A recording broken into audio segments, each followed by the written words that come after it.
I wasn't going to address this because it's dicey, but at this point, it's so prevalent that I have to. They say that God saved Trump from the bullet meant to kill him on Saturday, which raises the obvious question of why God didn't save the guy that the bullet hit and the fact that a completely innocent bystander was shot dead. It's a really difficult thing to contend with, isn't it? Here is Sarah Huckabee Sanders, absolutely vile Republican functionary, last night at the RNC, saying God intervened to save Trump from that assassination attempt. Not even an assassin's bullet could stop him.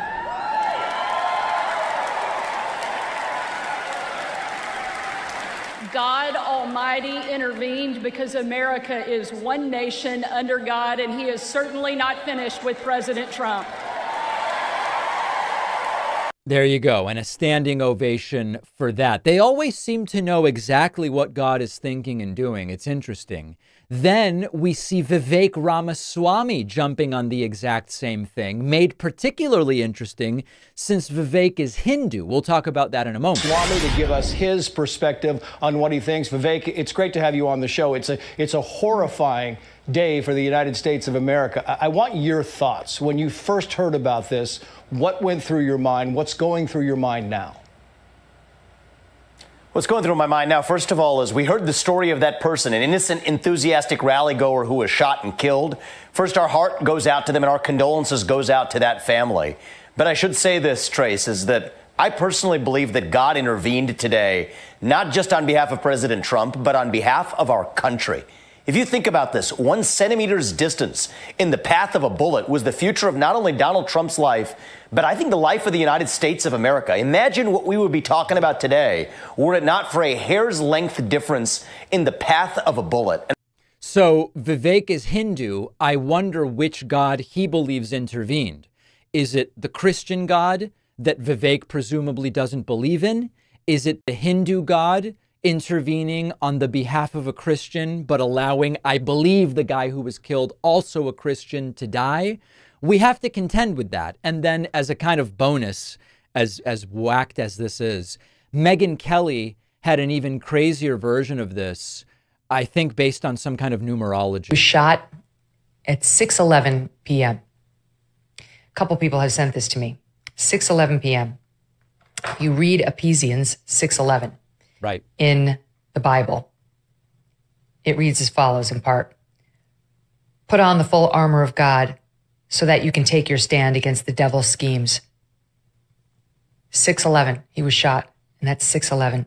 All right. So that is,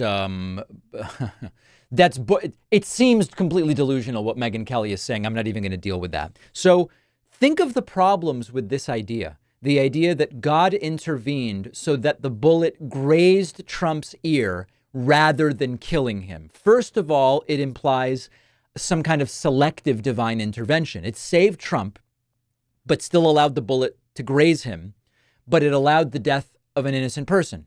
Or maybe we are to assume that person wasn't innocent, which is also an extraordinarily disturbing thing to suggest, and also arguably devastating for the family of that victim. If God has the power to redirect the bullet, why not prevent the assassination attempt altogether? Why not prevent the shooter from being born? Why not make the gun jam so that nobody gets killed? And it leads to this very troubling moral stance implicitly, where the life of one individual is deemed more valuable than the life of another. Well, God could have, I guess, intervened to save everybody on that day, but only intervened to save Trump. Trump's life must be more valuable, I guess, than the guy who died. It conflicts with many religious teachings that emphasize the equal value of all human lives, which many of the very same Christians now arguing this say every life is sacred, even at conception. And yet God intervenes only to save Trump. And of course, if I'm a family member of the victim who was killed by the bullet intended for Trump, it trivializes that tragedy experienced by the family and by the loved ones of the innocent bystander. Imagine being a family member of the victim. Now, of course, if you confront them with this, they will come up with things. God works in mysterious ways, or I'm misinterpreting this, or I'm misinterpreting that. The sort of Jordan Peterson thing, which is like, no. You're just not understanding what we really mean and what God really means and what God is capable of and all.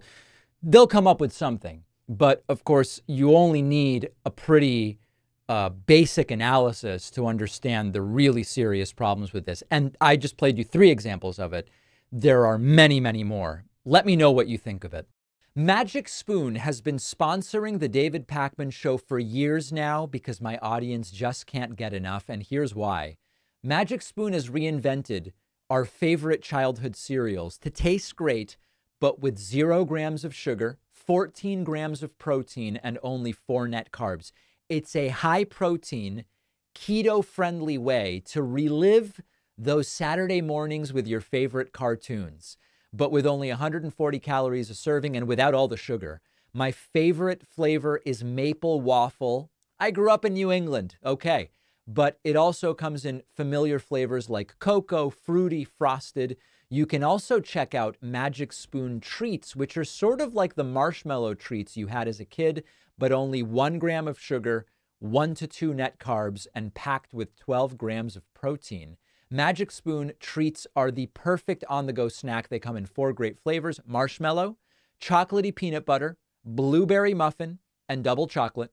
Go to magicspoon.com/Pakman to try Magic Spoon cereal and treats for yourself. Get $5 off with the code Pakman. The link is down below.